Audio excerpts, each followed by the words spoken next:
15 years ago, the world ended. Not with fire or flood, but with silence. The kind of silence that comes after the screaming stops. We thought we'd rebuild. We thought we'd reclaim what was lost. Instead, we learned to run. Every 72 hours, our entire city moves. Massive hydraulic walls slide on rails that stretch across the wasteland, carrying us forward while the dead pile up behind barriers that won't be there tomorrow. This is New Meridian, the last moving city on Earth. And this is the story of how we survive. My name is Dr. Marcus Chen, and I'm the chief historian of New Meridian. Before the collapse, I taught archaeology at Berkeley. I studied dead civilizations. Now I live in one. The irony isn't lost on me. When the infection started in 2010, we called it Lazarus Syndrome. Poetic, really. The dead rising, walking, hungering. Within 6 months, every major city on the planet had fallen. The military held out longer than most expected, but you can't fight an enemy that doesn't fear death, doesn't need supply lines, and multiplies with every casualty you take. By year 3, the survivors had fractured into thousands of isolated communities. Some built walls, some took to the sea, some retreated to mountains and islands, anywhere the infected couldn't easily reach. We tried all of that. The walls fell. The boats ran out of fuel. The islands became traps when one infected slipped through. Then came the engineers. A group of visionaries who proposed something radical. Don't just build walls that move. If you can't hold territory, they said, don't try. Become nomadic. Become a city that never stops, never gives the dead time to mass, never becomes a static target for the hordes. They said it was impossible. They said the power requirements alone would doom us. They were almost right. But 15 years later, New Meridian still rolls across the deadlands of what used to be the American Southwest. And 50,000 souls move with it. This is our story. But first, you need to understand the machine that keeps us alive. To understand New Meridian, you have to understand the wall system. Capital W, capital S. It's not just walls. It's an entire philosophy of survival made manifest in steel and concrete. The city occupies a space roughly 4 miles long and 2 miles wide. But that space is never the same space twice. We exist within a constantly shifting perimeter of 40-foot-high reinforced barriers that move on parallel rail systems. Think of it like a massive rectangular frame that slides forward across the landscape, carrying everything inside it. The rails were the first thing the engineers built. Thousands of miles of track, laid out in a grid pattern across the flatlands of Nevada and Arizona. Each rail is 30 feet wide, made from salvaged steel from every abandoned city, factory, and military base within scavenging distance. The early builders died by the thousands laying those tracks, fighting off the infected while they worked. Every mile of rail cost an average of 12 lives. We try not to forget that. The walls themselves are modular, 60-foot segments that lock together with massive hydraulic clamps. Each segment weighs 40 tons and is mounted on industrial crawlers, the kind that used to move offshore oil platforms. When it's time to move, a system of synchronized electric motors engages. The forward walls unlock and begin sliding along the rails. The rear walls follow. Everything inside, buildings, streets, people, moves with them. The process takes 6 hours. During those 6 hours, we're at our most vulnerable. The walls are in motion, leaving gaps as they transition. That's when the dead try to break through. That's when we find out if the engineers did their job, if the maintenance crews caught every fault, if the power grid can handle the surge. So far, we've completed 1,827 moves. We've lost the count of how many times it almost failed, but almost doesn't matter. Almost means we're still alive. Inside the walls, the city is vertical by necessity. We can't sprawl. Every square foot of ground space is precious. So we build up 5, 6, 7 stories when materials allow. The buildings are modular too, designed to handle the constant vibration of movement, the stress of acceleration and deceleration. Nothing is permanent. Everything is bolted down or designed to be quickly disassembled if needed. The lower levels house the critical infrastructure: power generation, water treatment, food production. We learned early that putting your life support systems on upper floors is suicide.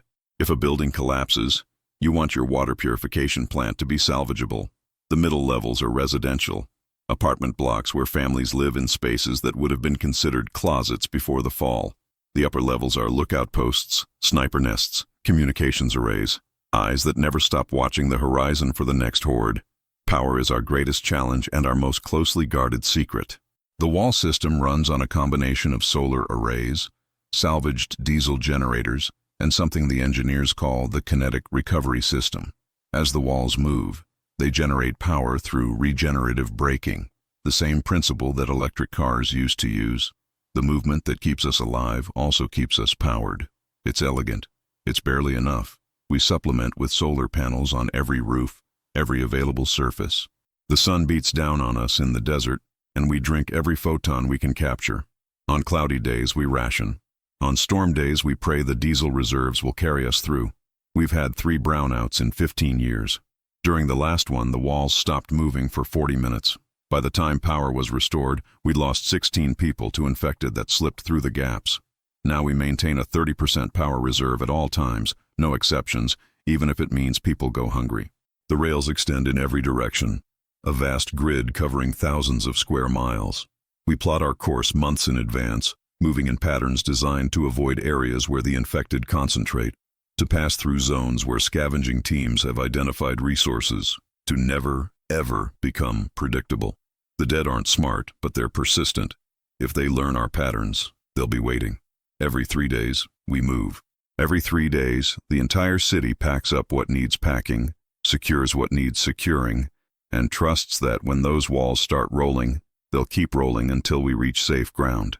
It's a trust built on engineering, yes, but also on faith. Faith that the people maintaining the systems know what they're doing. Faith that the materials will hold. Faith that we can keep running just a little bit longer, because if we stop, we die. It's that simple. New Meridian doesn't have the luxury of staying still, but machines are nothing without the people who operate them. And the people of New Meridian have their own stories to tell. In the old world, we had nations, corporations, hierarchies that stretched to the clouds. In New Meridian, we have the Council of Necessity. That's what we call our government. Not because it's what we want, but because it's what we need. The council has 7 members, each representing a vital function of survival. The chief engineer, who oversees the wall system and all infrastructure. The security commander, who manages our defense forces. The resource director, who allocates food, water, and materials. The medical supervisor, who runs our hospital and handles public health. The power administrator, who keeps the lights on and the walls moving. The agricultural coordinator, who manages our hydroponic farms and food production. And the population officer, who handles the hardest job of all, deciding who gets to stay when resources run low. I'm not on the council. Historians aren't considered essential personnel, but I attend meetings as a recorder, and I can tell you that every decision they make is a calculation of survival versus humanity. How many calories can we spare for the elderly who can't work? How do we handle crime when we have no prisons and can't spare guards? What happens when someone gets bit? That last question has an answer, and everyone knows it. If you're infected, you have 2 choices: volunteer for exile, or wait for security to make the decision for you. We don't have the resources for quarantine, for long-term care, for hope. The infection is 100% fatal, and everyone who dies comes back. Compassion is a luxury we measure in rations. The people of New Meridian come from everywhere. In the early days, anyone who made it to the walls was let in. We had space then, and optimism. Now we're at capacity. Our population has stabilized at around 50,000, and it stays there through a brutal arithmetic of births, deaths, and what we politely call resource-based exclusions. When a scavenging team finds survivors out in the wasteland, the council meets. They review our supplies, our power consumption, our projections. Then they vote. More often than not these days, the vote is no. We radio the survivors, tell them we're sorry, and give them what supplies we can spare. Then we move on. It's evil. We know it's evil. But the alternative is everyone dying together. Work defines life here. Everyone over the age of 12 has an assignment. The young serve as runners, carrying messages and supplies through the crowded streets where vehicles can't navigate. Teenagers work maintenance, agriculture, or begin training for specialized roles. Adults fill every niche society requires: engineers, doctors, teachers, farmers, soldiers, mechanics, electricians, plumbers, craftsmen. The elderly who can no longer handle physical labor serve as educators, strategists, historians. We can't afford to waste knowledge. The most respected jobs are the ones that keep us moving. Engineers are treated like priests. They understand the mysteries of the wall system, can diagnose problems from the sound of a bearing, know where every backup system connects. Becoming an engineer requires 10 years of apprenticeship and an aptitude test that 90% of candidates fail. We can't afford bad engineers. A single mistake could stop the walls, and stopping means death. The most dangerous job belongs to the track scouts. These are teams who venture out ahead of the city, sometimes days in advance, to inspect the rails for damage, clear debris, and identify threats. They work in squads of 6, equipped with motorcycles, weapons, and the knowledge that if they're overrun, the city won't stop to retrieve them. The city never stops for anyone. Then there are the scavengers. Every week, teams go out during our stationary periods to strip resources from the dead world. They move fast, hit predetermined targets, and return before the city moves again. They're looking for anything useful: fuel, medical supplies, tools, raw materials, books, seeds, ammunition. Scavenging is how we survive beyond our internal production. It's also how most people die. The mortality rate for scavengers is 40% over 5 years. Everyone knows this. There's still a waiting list to join their ranks. Some people do it for the extra rations. Some do it for the respect. Some do it because sitting inside the walls, waiting to die of old age in a city that never stops running, feels like a different kind of death. We have entertainers too. Musicians, storytellers, artists. They're not on any essential personnel list, but the council hasn't disbanded them. People need more than food and water. They need reasons to keep going. A song in the communal halls, a story told to children, a mural painted on a wall that will move tomorrow. These things matter. Maybe they matter most of all. Education is mandatory through age 16. We teach reading, mathematics, practical sciences, history. We teach the children about the world before, even though most of them don't believe it ever existed. Cities that didn't move, cars everywhere, 7 billion people. It sounds like fantasy to them. They've only ever known the walls, the constant vibration of movement, the sight of the infected pressing against the barriers. We're raising a generation that has never known stillness. I wonder what that does to a person, to live your entire life in motion, to never truly rest. I wonder if they'll be better adapted to this world than we are, or if we're breeding a kind of madness that won't show itself for years. The council meets every day at dawn. I watch them age faster than they should, the weight of 50,000 lives pressing down on them. The chief engineer is 42 but looks 60. The security commander wakes screaming most nights. Everyone in the adjoining apartments has learned to ignore it. The resource director developed an ulcer that our doctors can't treat because we're saving the antibiotics for infections that could spread. They're not monsters. They're just people trying to keep more people alive in a world designed for death. Every decision they make is wrong in some way. Every choice costs someone something.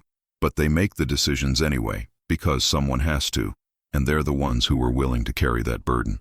I asked the chief engineer once if she ever thinks about walking away, leaving the city, just ending the pressure. She looked at me like I was insane. If I left, she said, the walls might stop. And if the walls stop, everything I've done, everyone I've let die to keep them moving, it all becomes meaningless. So no, I don't think about leaving. I think about tomorrow and making sure tomorrow happens. That's the philosophy that keeps New Meridian alive. Not hope, not faith in the future, just the grim determination to see one more day, and then another, until either we win or we don't. But what does it mean to live when every moment is measured in movement? Imagine waking up every morning knowing that your home is moving, not metaphorically, actually moving, sliding across the landscape at 2 miles per hour, the entire structure of your existence in constant transit. That's life in New Meridian. The movement becomes part of you. You learn to walk with a slight compensation for the forward momentum. You sleep better when the walls are moving. The vibration is soothing, a mechanical heartbeat that says you're safe for now. When the movement stops, people get anxious. Children cry. Adults check their emergency packs and make sure they know where the nearest exit is. The city is organized into districts, each with its own character and function. The core district at the center houses the council chambers, the main hospital, the central power distribution hub, and the primary food storage. It's the most protected area, surrounded by multiple wall layers. If the outer defenses fail, the core is designed to seal itself off and function independently for up to 72 hours. We've never had to test that. The residential districts form concentric rings around the core. Inner ring residents are essential personnel and their families.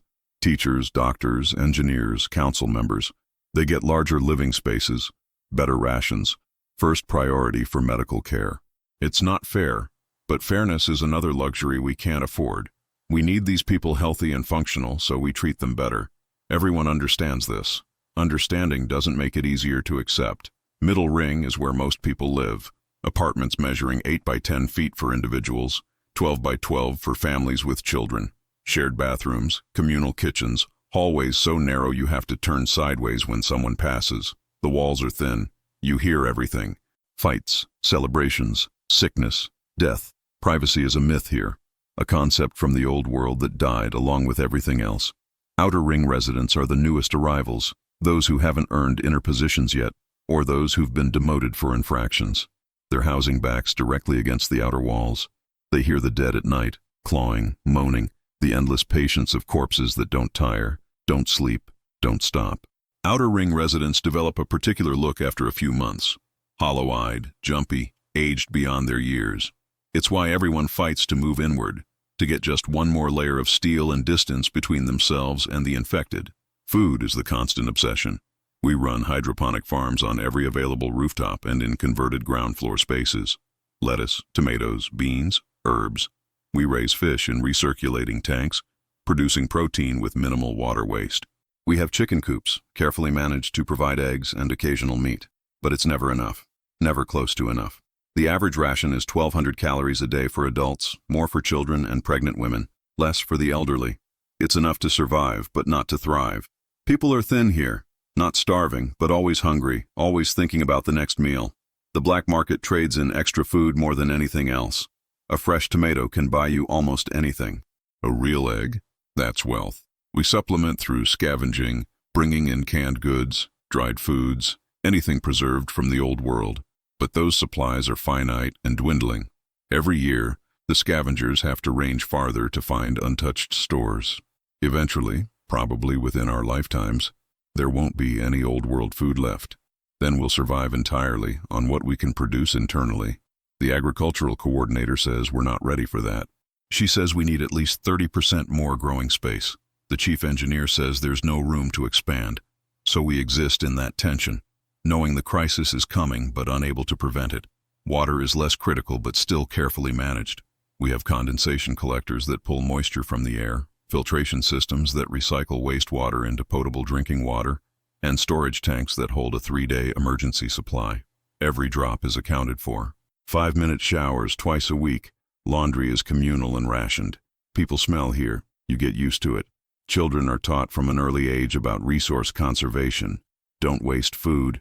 Don't waste water. Don't waste anything. A 6-year-old in New Meridian has a more sophisticated understanding of sustainability than most pre-collapse adults ever did. They have to. Waste means death, just slower. We maintain schools because a society without education is just waiting to die. Classes are held in multi-purpose rooms, with teachers handling 30 or 40 students at a time. We teach reading with salvaged books, mathematics on chalkboards made from painted sheet metal, science through practical application. Want to learn physics? Help the engineers calculate load distributions. Want to learn biology? Assist in the hydroponic farms. Education isn't abstract here. It's survival. Entertainment is sparse but cherished. Once a week, the council authorizes a movie night in the central square, projecting old-world films on a wall while hundreds crowd in to watch. People cry during these screenings, not from the movies themselves, but from the reminder of what was lost. Cities that glowed at night, oceans, forests, a world where you could walk outside without fear. We have music, live performances by people with salvaged instruments or voices alone. The most popular songs are the ones written here, about life in motion, about survival, about loss. We don't sing much about hope. Hope is a liability. We sing about endurance instead. Relationships form and break with intensity, amplified by proximity and stress. Marriages happen quickly. Why wait when tomorrow isn't guaranteed? Divorces are handled by simply moving to different districts. We don't have the resources for complicated legal proceedings. Dating is awkward when you live in an 8 by 10 room with walls so thin your neighbors hear everything. Children are our most precious resource and our greatest burden. Every pregnancy is registered with the council. They don't forbid reproduction, but they strongly encourage birth control, which we manufacture in our medical facilities. The population officer has to balance current resources against future needs. Too few children and we age out, lacking the workforce to maintain the city. Too many and we overwhelm our food production, creating a crisis that kills everyone. It's a grim calculus. Most couples wait years before having children, saving resources, earning better housing allocations. Some never have children at all, deciding that bringing life into this world is cruel. Others have children precisely because it's cruel, because it's their way of saying that humanity continues, that the dead haven't won yet. Death is common. People die from accidents, from disease, from violence, from the simple accumulated stress of living behind moving walls. When someone dies, we hold a brief ceremony, say what needs saying, then cremate the body. We use the ashes as fertilizer in the farms. Even in death, waste is forbidden. You feed the living, one way or another. The infected who die in attempted breaches are burned in incinerators mounted on the outer walls. The smell is constant when they attack in large numbers, a sweet sick stench that permeates everything. You learn not to notice after a while, just another aspect of life in motion. This is our normal, a moving cage. 50,000 people pressed together, surviving on rationed hope and engineered momentum. People ask me sometimes if it's worth it, if this life is worth living. I tell them I don't know. I tell them I'm a historian, not a philosopher. But privately, I think about it constantly. We've survived 15 years. Maybe we'll survive 15 more. Maybe we'll survive long enough to see the infection burn itself out, the dead finally collapsing from decay, the world opening up again. Or maybe we're just prolonging the inevitable, running in place while the universe waits patiently to collect its due. But we run anyway, because it's what we do. It's all we know how to do anymore. And out there, beyond our walls, something else runs too. Beyond our walls lies the necropolis. That's what we call it, the dead lands. Thousands of square miles of desert and ruin where the infected wander in endless hunger, where the cities of the old world decay under an indifferent sun, where nature slowly reclaims what humanity abandoned. The infected aren't zombies from the movies, not really. They don't shamble. They don't moan dramatically. They move with purpose when they detect prey, running at full human speed if they're fresh, slower if decay has claimed their muscles. They're relentless. They don't sleep, don't stop, don't lose interest. If they see you, they hunt you until either you escape their perceptual range or they catch you. The infection is a prion disease, something that rewrites neural tissue on a fundamental level. Death occurs within 72 hours of exposure, usually from the initial bite trauma or secondary infections. Then the reanimation begins. The body rises, driven by the corrupted brain tissue, and seeks out living humans with single-minded purpose. They don't attack animals. They don't attack each other. Just the living. We don't know why. Our best medical minds have studied the pathology for 15 years and still can't explain the mechanism that makes them identify and target living humans specifically. It's as if the prion carries some kind of template, some recognition pattern that survived the death of higher brain function. The infected retain enough cognitive ability to navigate obstacles, to work doorknobs sometimes, to employ basic problem solving. But they've lost everything that made them human. They're organic machines programmed for a single function: spread the infection. The dead lands are full of them, millions upon millions. Every city that fell added to their numbers. Every person who didn't make it to a settlement. Every failed survivor group. Every mistake added more infected to the horde. They concentrate in urban areas mostly, drawn by some instinct to remain where humanity once was. But they wander too, spreading across the landscape in unpredictable patterns. That's why New Meridian moves. If we stayed in one place, they'd mass against our walls. One infected finds us, then 10, then hundreds, then thousands. The pressure builds. Eventually the walls fail, or we run out of ammunition. Movement is our defense. We never stay long enough for a true horde to form. But we see them. Oh, we see them. Track scouts report massive groups, sometimes numbering in the tens of thousands, moving like slow-motion floods across the desert. Herds, we call them. When scout teams spot a herd in our projected path, we alter course, adding days to our route, burning extra fuel to avoid them. A herd that size would overwhelm our defenses in hours. The worst are the fresh, newly infected, still in the early stages of decay. They're fast, strong, and haven't yet lost the coordination that comes with deteriorating muscle tissue. A fresh can run 100 yards in 12 seconds, can climb fences, can break through doors. They're nightmare fuel, and every scavenger team lives in terror of encountering one. As the infected age, they deteriorate. Muscles atrophy, joints stiffen, skin sloughs off in sheets. After about 5 years, most infected are severely degraded, moving at a shuffle, barely able to maintain pursuit. After 10 years, they're essentially mobile corpses, held together by dried ligaments and stubborn animation.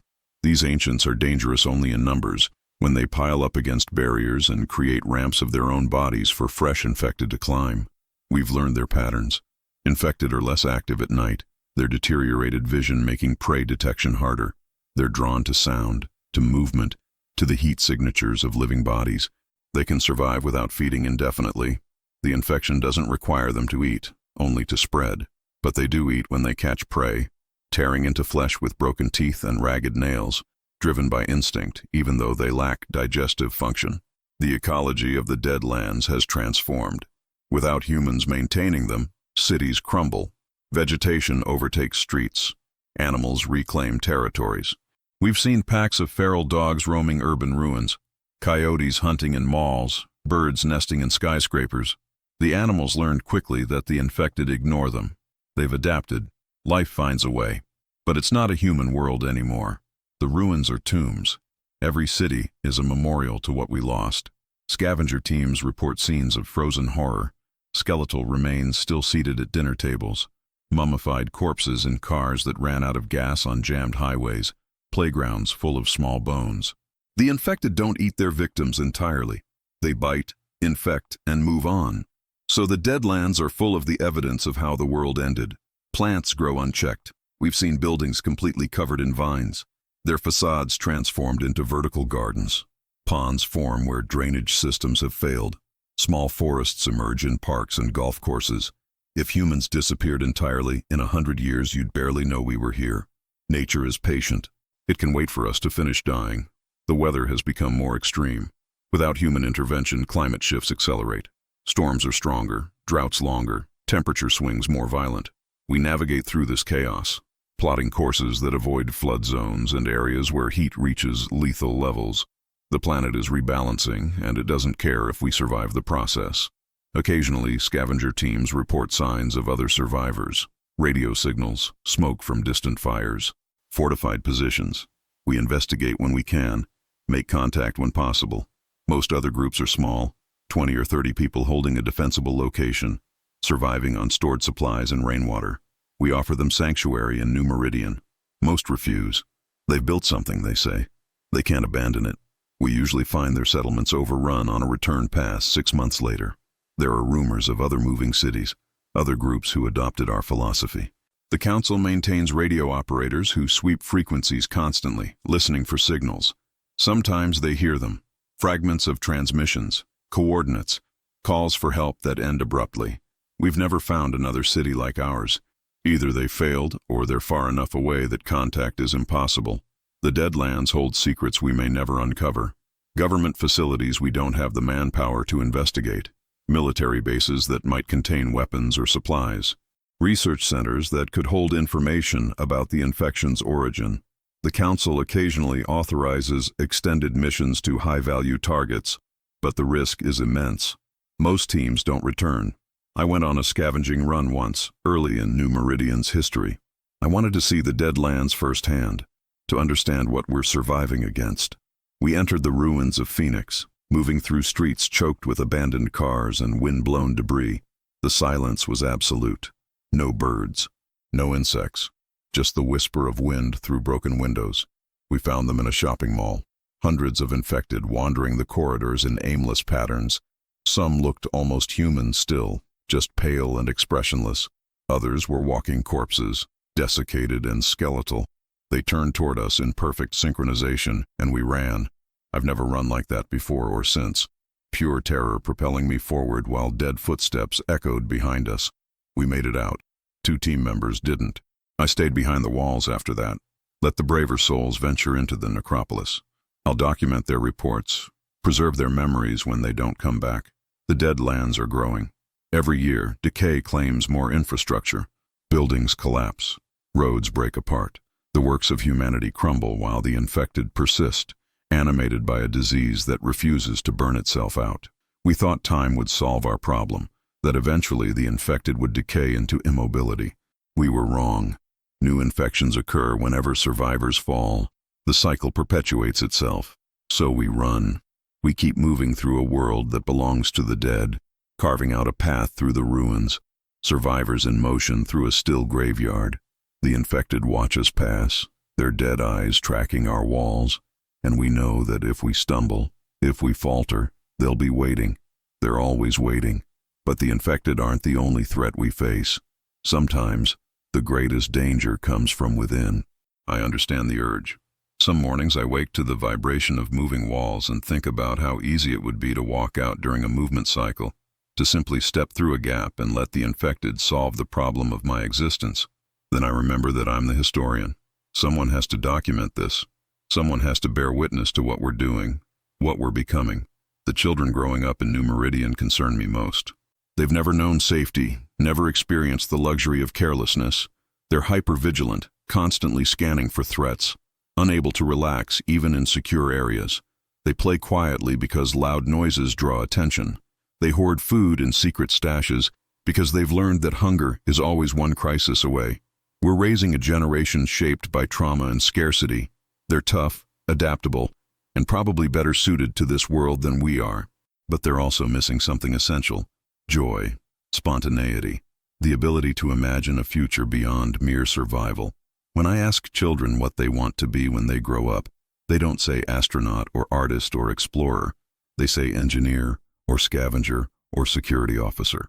They dream in terms of function, not aspiration. The council debates this sometimes. Are we preserving humanity or just keeping meat alive?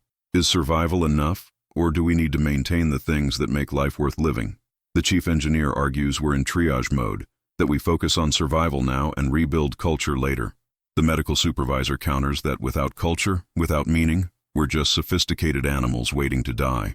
I don't know who's right, but I know that every day we survive is a day we're also losing something. Languages are dying. Only 5 people in New Meridian speak Mandarin fluently. 3 speak Arabic. We're consolidating toward English by necessity, losing the diversity that once enriched humanity. Art is utilitarian. Music is simple. Literature is whatever books we've salvaged. Read until the pages fall apart. We're becoming smaller. Intellectually, culturally, spiritually, smaller. Maybe that's the price of survival. Maybe you can't maintain the heights of human achievement while running from the dead. Maybe we'll rebuild those things someday, when the crisis passes.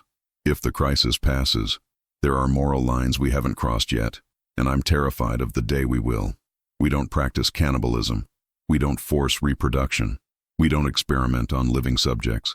These are our remaining boundaries, the places where we've said this far and no further. But the council has discussed all of these things. I've been in the meetings. I've heard the arguments. How many people would have to die before we considered consuming human flesh to prevent starvation? If our population dropped critically low, would we implement mandatory reproduction? If we captured infected, could we justify experimentation to find a cure? We haven't crossed those lines, but we've walked right up to them and stared into the abyss. The abyss stared back. Someday we might blink first. The weight of survival crushes souls. I see it in the council members who age decades in years.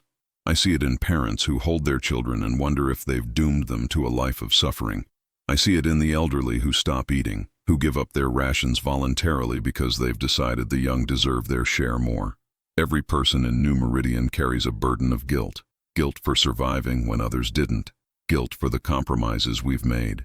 Guilt for the people we've left behind, the corners we've cut, the humanity we've traded for another day of breathing. We're survivors. But survival has a cost that can't be measured in rations or power consumption. It's measured in the distance between who we were and who we've become, in the gap between the civilization we're trying to preserve and the desperate, scared animals we're becoming. I document it all, the good, the bad, the unspeakable. Because if we survive this, if humanity endures, Someone needs to know what it cost us. Someone needs to remember that we didn't become monsters easily, that every terrible choice was agonized over, that we tried, in our broken way, to remain human even as the definition of humanity became increasingly flexible. And if we don't survive, if New Meridian eventually fails and the walls stop moving and the infected finally win, then at least there will be a record. Future archaeologists, if any exist, will dig through our ruins and find my journals. They'll read about the moving city, about the 50,000 who refused to give up, about the impossible choices and the unbearable costs. They'll judge us. They should judge us. We deserve judgment for what we've done, but they should also remember that we tried. Against impossible odds, against a world designed for our extinction, we built something. We kept 50,000 people alive for 15 years. We maintained technology, education, medicine, society. We didn't descend into pure savagery. We just descended most of the way there. And yet, 15 years later, we're still here, still moving, still surviving. The question is, for how much longer? 15 years. 5,475 days since the walls first moved. 1,827 movement cycles. Approximately 43,000 miles traveled, circling through the dead lands on our rails of salvaged steel, never stopping long enough to become a target. The anniversary passed without celebration. We don't celebrate anymore. Celebrations require hope, and hope requires believing that things will get better.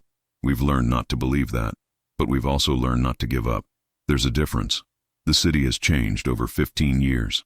The original founders are mostly dead now, killed by age, accident, or the thousand small ways that life in New Meridian grinds people down.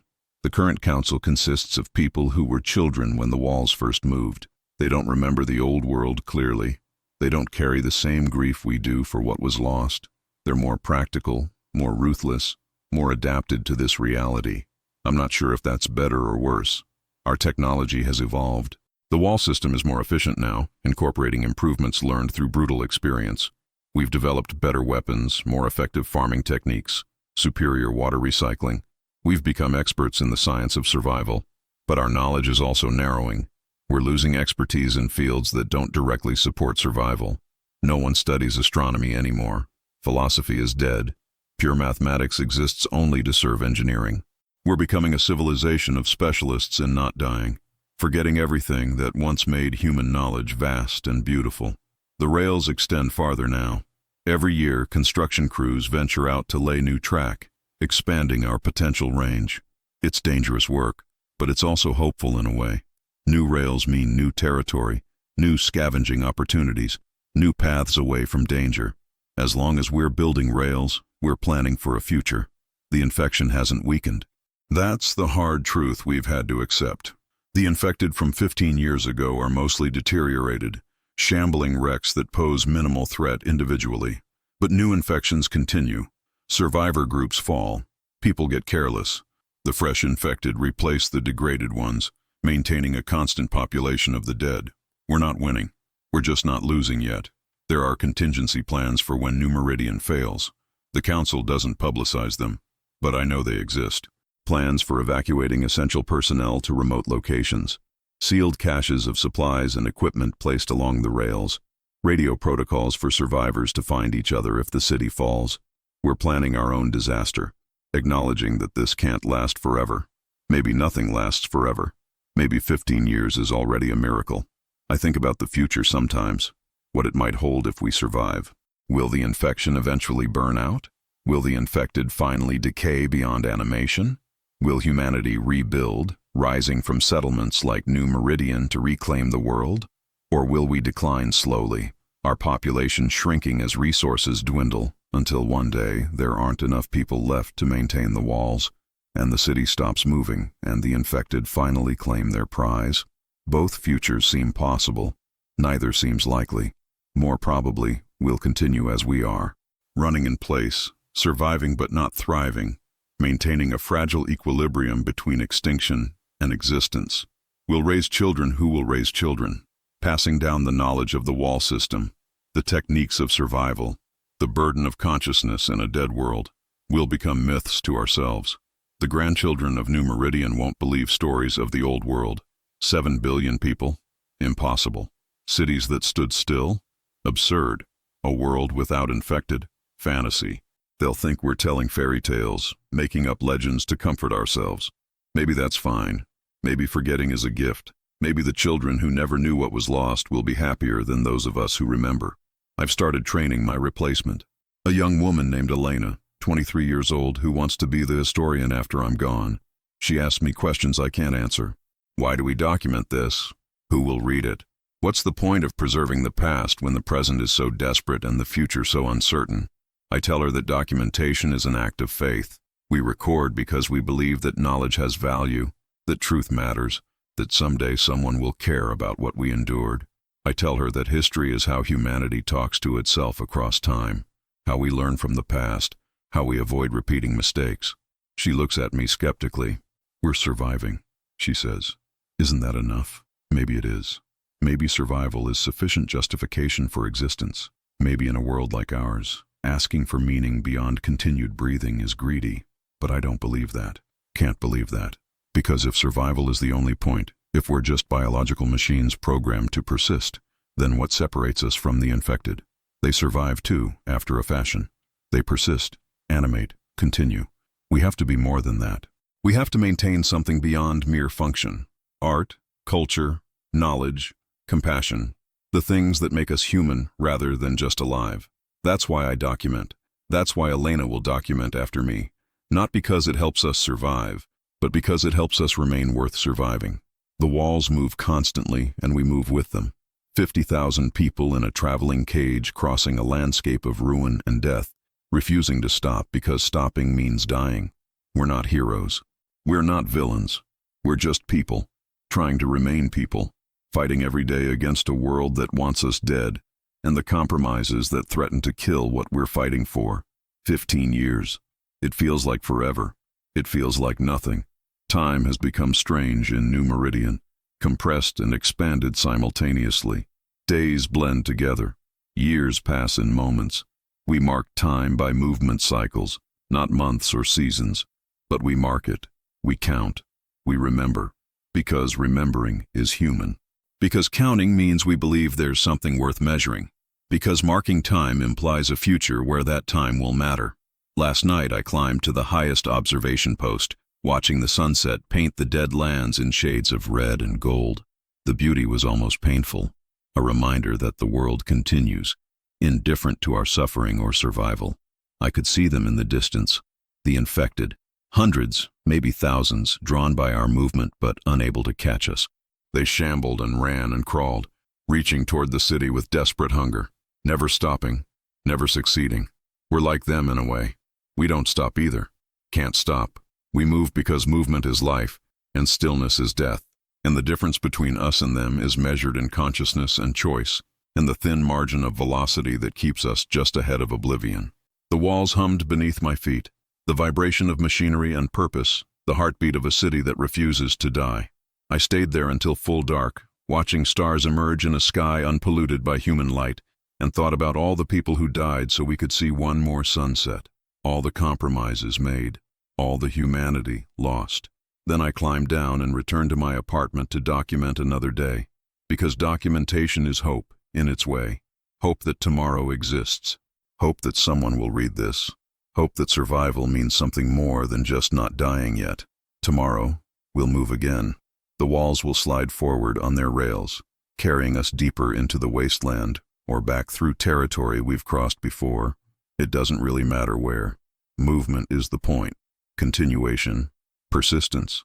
The infected will follow, as they always do, and we'll stay ahead, as we always have. For 15 years, we've asked ourselves the same question. How long can we keep running? I finally know the answer. We keep running until we can't, and then we run a little farther. The walls never stop, but sometimes, late at night when I'm alone with my records and my memories, I wonder if we're running away from the infected, or toward something else entirely, something waiting for us at the end of all these rails we keep building into the dark.